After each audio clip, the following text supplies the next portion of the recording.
समय मेरा दीदार कर लो, आपका कल्याण हो जाएगा। और देखते ही देखते कंस के शरीर से कंस के प्राण को अलग कर दिया। बुलवा के बिहारी लाल की जय। जो बंदी गृह में बंदी बनाए गए थे सबको कृष्ण ने मुक्त किया, सबको दर्शन दिया। बाबा कहते हैं लाला चलो घर, मैया तेरी इंतजार कर रही होगी। आज परसों है, परसों को आने के लिए बोला था तुमने, घर चलना है। बोले बाबा आप जाओ मैं आ जाऊंगा। ग्वाल बाल कहते हैं क्यों रे दारी के सारे नंद के छोरा, मैया ते कह के आए परसों आऊंगो। अब हाल तेरो परसों ना भयो, चलेगो या फिर लगाऊं घूसे तुम्हारे। बोले लाला तुम सब जाओ, मैया के साथ आना, समझाना उसको, मैं आ जाऊंगा। बाबा के नेत्रों से आंसू के पन्नारे निकल पड़े। आज बाबा ग्वाल बालों के साथ वापस आ रहे हैं।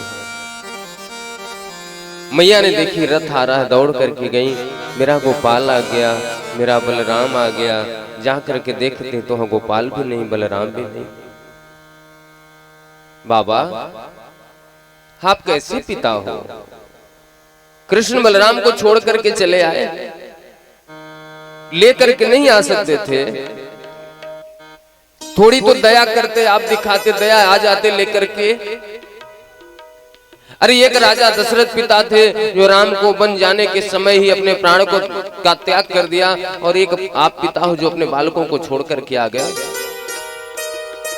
बाबा के नेत्रों में आंसू कहते हैं देवी मेरे भी पुत्र हैं, मुझे भी उनके लिए दुख है।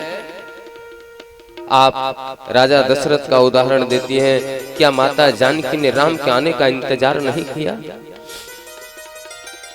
अरे मैं इसलिए आ गया इंतजार करने के लिए, कभी न कभी तो मेरा श्याम आएगा मुझसे मिलने, मेरा कन्हैया आएगा, मर जाऊंगा तो कैसे मिलूंगा, इसलिए मैं चुपचाप चला आया। मैया आंगन में गई, एक एक बात को याद करके रोती हैं। यहां मैया रो रही हैं, वहां कन्हैया रो रहे हैं। गुरुकुल में गए, गुरु दीक्षा हुई, गुरु मंत्र लिए, अपने महल में आए। सोने का महल है, मणि के खंभे हैं, लेकिन महल में उनको सुख नहीं मिलता, बैठ करके रोते रहते हैं। आज मैया थाल सजा करके मक्खन डाल करके थाल में लेकर के आ रहे हैं, अपने गोपाल को प्रसाद पवाऊंगी। जैसे सामने आए तो गोपाल फूट फूट करके रोने लग गए। मैया के भी आंसू निकल गए। आई वसुदेव के पास, आपको तो समय नहीं लाला से बात करने के लिए, जब से लाला आया है तब से रो रहा है, आप जाकर के समझाते कौन है उसको? वसुदेव कहते हैं देवी एक बालक को उसकी मां से अलग कर दो, फिर उसको समझाओ, उसको समझ में आएगा। अरे वो अपने मां से दूर है इसलिए रो रहा है, पाल पोस करके बड़ा यशोदा ने किया, यशोदा के लिए रो रहा है वो। उद्धव जी को बुलाया गया। उद्धव जी आप तो आचार्य ज्ञानी हैं, आप जाकर के समझाइए, ब्रजवासियों को समझाना, उनसे निवेदन करना, प्रार्थना करना। आचार्य ज्ञानी उद्धव कहते हैं आप वो वन में रहने वाले ग्वारियों के लिए रो रहे हो, ब्रजवासियों के लिए रो रहे हो महाराज। ये सोने का महल, मणि के खंभे, इसमें आपको सुख नहीं मिल रहा है। व्यभिचार चार दुष्टा जो अपने पति को छोड़ करके घूमने चली गई, उनके लिए आप रो रहे हो। उद्धव ने कहा, कन्हैया ने कहा कि उद्धव यह शब्द मत कहना दोबारा। आप ब्रजवासियों को नहीं जानते, ब्रज गोपियों को नहीं जानते, उनसे बड़ा कोई सन्यासी हो ही नहीं सकता। गृहस्थ होने के बाद भी वो परम विरक्त परम सन्यासी हैं। आप मेरे सखा हो ना, आप ब्रज में चले जाओ, मेरा पत्र दे जाओ और उनसे समाचार लेकर के चले आओ। उद्धव जी जाने के लिए तैयार हो गए। कन्हैया ने कहा मेरी काली कमली लेकर के जाओ, नहीं कोई आपको पहचानेगा नहीं। कृष्ण के अलावा ब्रज में कोई किसी को जानता नहीं। उद्धव जी कहते अभी आता हूं समझा करके। कितना दूर मथुरा, अभी तुरंत आता हूं समझा करके। रथ लेकर के प्रस्थान किए, ब्रज में प्रवेश किए। सारे ब्रजवासी दौड़ करके आ गए, ग्वाल बाल दौड़ करके आ गए। मेरा कन्हैया आ गया, मेरा कन्हैया आ गया, कन्हैया आ गया। रथ के पास गए।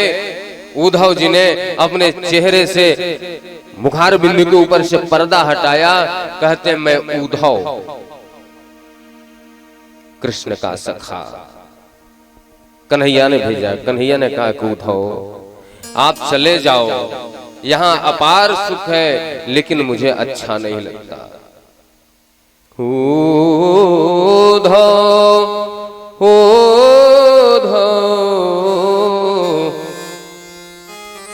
मोहि ब्रज बिसरत नाही, हंस सुता को सुंदर कलरा, और कुंजन के छाहे। उद्धव मोहि ब्रज बिसरत नाही। वो वन में भटकना, कल कल निनाद करते यमुना धारा वही बगल में, हंसों का विचरण करना, कदम की छाया, ग्वाल बालों के बीच में खेलना। यह मथुरा का जनकी नगरी, मणिमुक्ता जहि माही।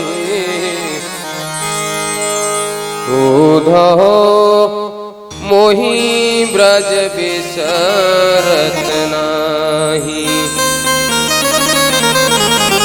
यह मथुरा कंचन की नगरी,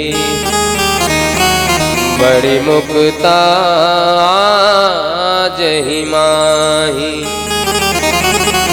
जब ही सुरतिया आवत सुख के, जिया वो मगत नाही। उद्धव मोहि ब्रज बिसरत नाही। जो हालत कृष्ण की है वही ब्रजवासियों की है। आज सारे ब्रजवासी दौड़ गए, मेरा कन्हैया आ गया, केशव आ गया। जा करके देखते हैं कन्हैया नहीं है। उद्धव पूछते हैं माँ यशोदा का घर कहाँ है? ब्रजवासी कहते उद्धव ये जो जल धारा है सामान्य धारा नहीं है, इस जल धारा के साथ चले जाओ, जहाँ इसका उद्गम होगा समझ लेना वही माँ यशोदा का घर है। ये माँ यशोदा की अश्रुधारा उनके आंगन से नदी के धारा के रूप में निकलते हैं। पशु पक्षियों के अश्रुधारा है, माँ यशोदा के अश्रुधारा है, नंद बाबा के अश्रुधारा। उद्धव जी उस धारा के सहारे साथ चले। दरवाजे पे पहुंचे, नंद बाबा बैठे हैं। बाबा आपको प्रणाम। माँ यशोदा कहाँ है? वो आंगन में बैठी अपनी लाला को खिला रही है। आंगन में गए, मैया आपको प्रणाम, मैं उद्धव। मैया डांट कर कहती है धीरे में बोल, मेरा लाला जाग जाएगा। उद्धव कहते मैया आपका लाला यहाँ पे नहीं है, वह तो द्वारिकाधीश नरेश महाराज बन गया। नहीं नहीं, आंगन में खेल रहा है। दौड़ करके आंगन में जाती है। अरे उद्धव इसी आंगन में यही खेलता था। चुटिया कर दिया, श्रृंगार कर दिया, जमीन में लौट जाता था। धूरी धरे अंग सोहत श्याम, कैसी बनी सिर चूनर चोटी। खेलत खात फिरही अगना, पग पैजनि बाजत तीर कछूटी छवि को रस कान बिलोकत काम कला निधि कोटि काव्य के भाग को का कहिए हरे हाथ से